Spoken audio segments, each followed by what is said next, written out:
search the heart. I'm not afraid. You know I do anything just for you. Watch your Western if that's what you're into. Hi, my name is Ssebandeke. I'm a 29-year-old writer and director from South London, Battersea, Wandsworth.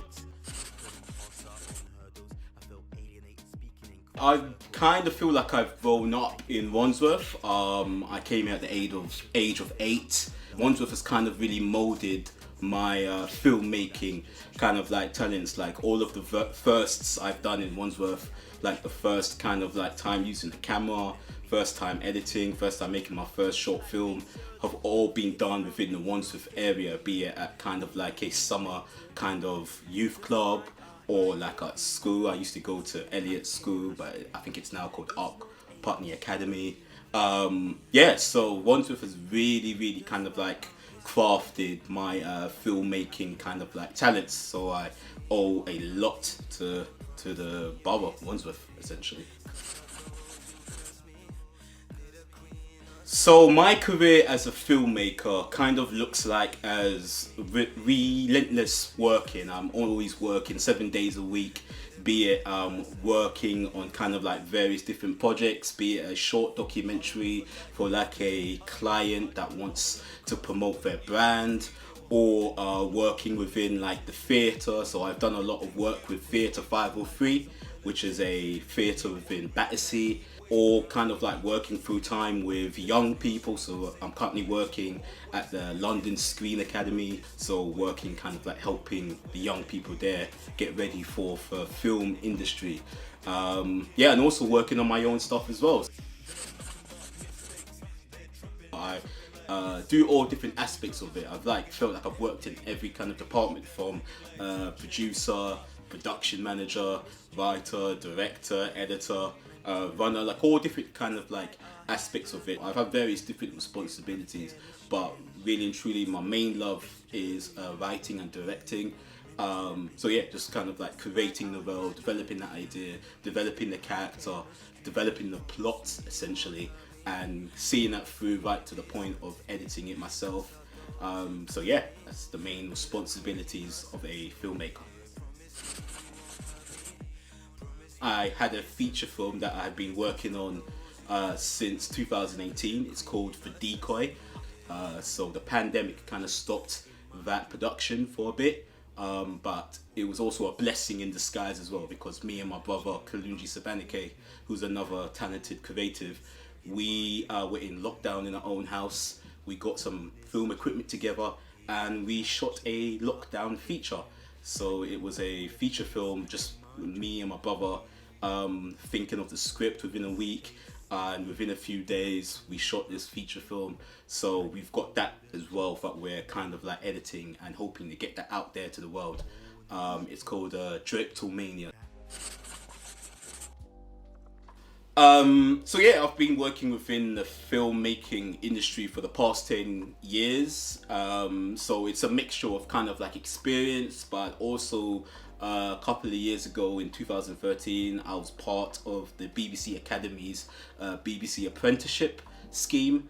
But I've also recently graduated from the National Film and Television School with a postgraduate diploma in writing and producing comedy, and that's helped me quite a lot to kind of like develop my skills as a writer and a producer. For 2 years I was working on various different parts of the BBC, something as like wild ranging as like BBC Entertainments, all the way up to working at BBC One Extra, Radio 1, and working on a interactive documentary music video that starred various different artists at the beginning of their career, like Stormzy, for example. I learned a lot kind of like doing that apprenticeship at the BBC. I wouldn't say that you definitely need to go down for educational route like myself. I know plenty of people who left sixth form, for example, and went straight to working within the film industry as a runner and just worked their way up. That's a good route as well. But there's also people who've gone down the film school route like I've done as well. So yeah, I think both is equally good to become a filmmaker. The dream project for me would be, yeah, just working as a writer director on a big Hollywood film. So I've been writing a script for a couple of years now, a biopic about Marcus Garvey, who was a famous kind of black Jamaican leader. And I'm hoping to kind of like make that one day, but obviously I just wanted to make it kind of like one of those big epic biopics that they used to make back in the day. So Malcolm X, for example, the JFKs, those kind of different things. So I eventually want to do that down the line. So that would be a big dream. It is difficult.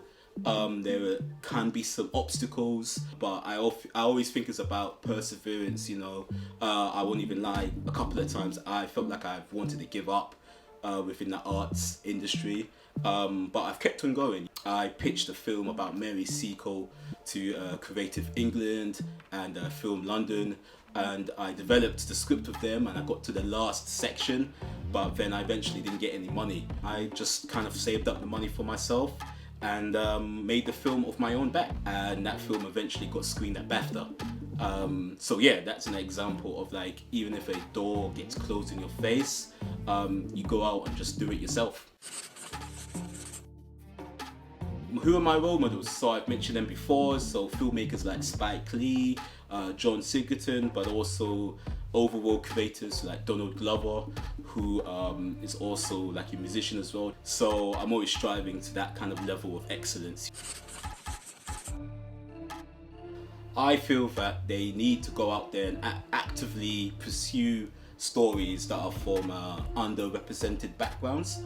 Yeah, just don't go for the same kind of channels that you usually go for. Like, actually try to kind of like find stories from like women or LGBT groups, or kind of like different non-white groups as well. You know, I think it's very important to kind of like widen the net in terms of storytelling and whatnot.